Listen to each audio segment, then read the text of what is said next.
Ovo je tako uzbudljivo. Zar ne? Ne postoji bolji način da se pomogne okolini. Dobro, deco, izaberite drvo i neka zabava počne.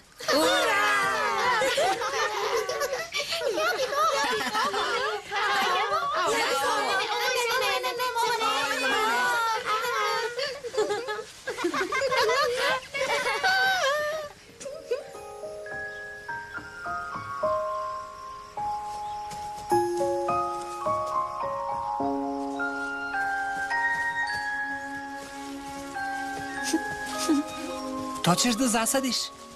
Da? Šta mu fali? Tako je maleno. Pogledaj ga. Ja mislim da je Emino drvo divno. Ali sićušno je. Istina je, ali čak i najmanje drvo pravi veliku razliku. Stvarno? Ali kako? Molim vas da sednete. Ispričat ću vam priču. Priču koja započinje na mestu baš poput ovog. Na predivnoj poljani, punoj biljaka i cveća.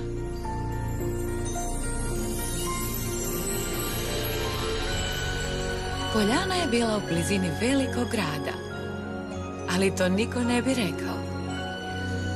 Da ste bili tamo, mislili biste da je veoma udaljeno od ljudi. I to sa pravom.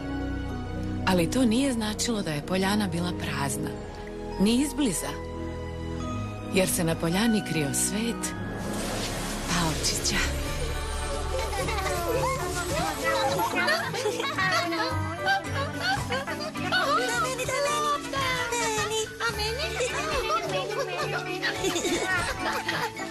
Palčići su bili sićušni. Najviši među njima nije bio veći od šake odraslog čoveka. Živjeli su među cvećem i imali su posebnu vezu sa prirodom, pošto su imali moć da ubrzaju rast biljaka.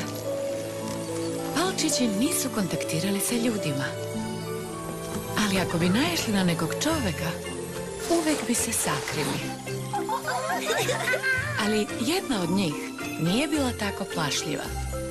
Zvala se Palčica i bila je najhrabrija od svih.